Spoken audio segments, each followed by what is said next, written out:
Hi everyone, it's Dr. Masters, and wanted to do a very brief talk today on the uncanny, but sort of start out by saying I got a little behind at the beginning of the semester. I was assigned your class with like 3 or 4 days before the semester began, so it was a little difficult getting prepped and starting the class at the same time. But have gotten your online quizzes graded, and those are posted, and I'm now working on writing assignments, and I think there's one other quiz that also have to get taken care of. And there is a bonus question because she's here right now. It's another cat bonus question, but let's see if I can get her. Let's see. Yes, there she is. I don't know how to do this from behind my computer. Um, that is one of my cats that I also accidentally adopted.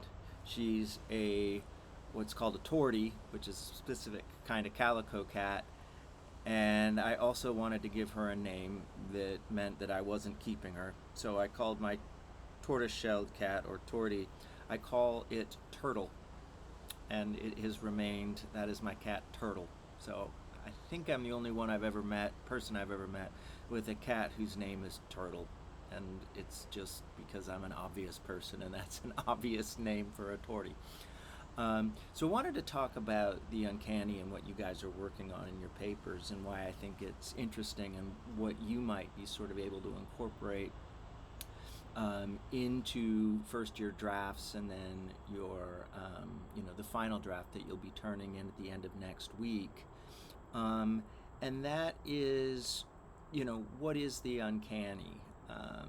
And especially the uncanny in crisis, which is what we're looking at. And any kind of apocalyptic situation creates this kind of two-ness, in that there was a before and now there's an after.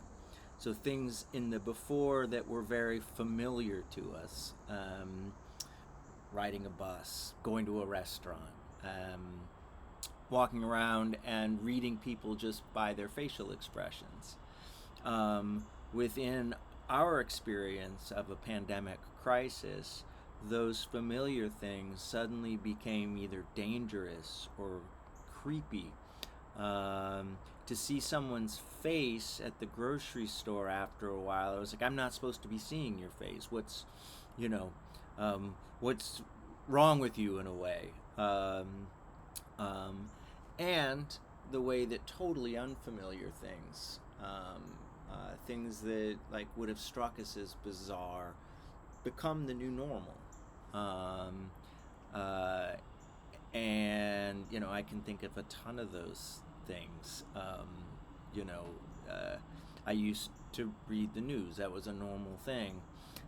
In the apocalypse, I obsessed. I became a weird person to myself, in the way that I studied things like death statistics and COVID cases across the country, state by state.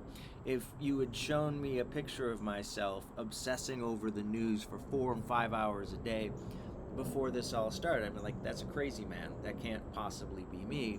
And yet that became my new normal. So old normals become strange, and old um, sort of unfamiliar, strange things become normalized, and how that produces this sense of two-ness. And one way I think we can kind of take it is through thinking about the rational and the irrational. We know what's normal, we know what's not normal, and when those things become switched up or convoluted, it produces really interesting, kind of strange effects in us. It makes us consider our own identities. And that's certainly something I'd love to see you exploring in this first paper, which is obviously a personal narrative. You take something like, outside the context of the apocalypse, something like clowns. Kids love clowns. You go to a birthday party and there's a clown.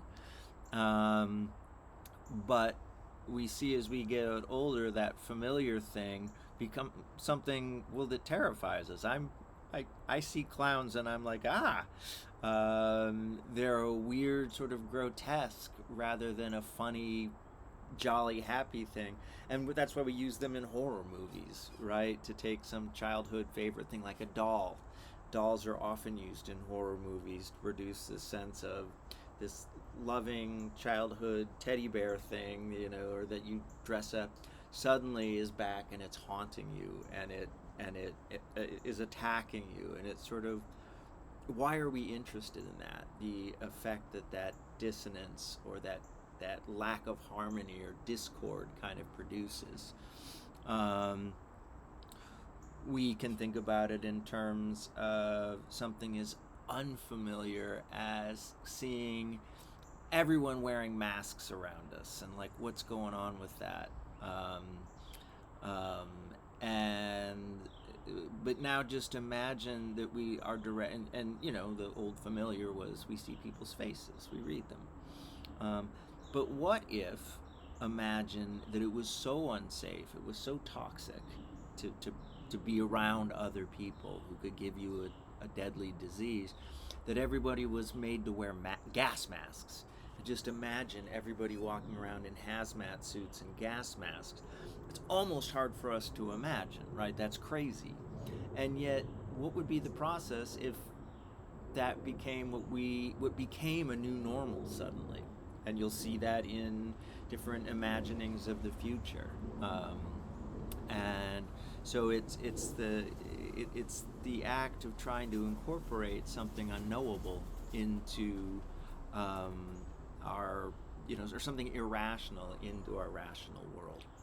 So that's one way to sort of think about the uncanny, and what you can kind of play around with in terms of this familiar, unfamiliar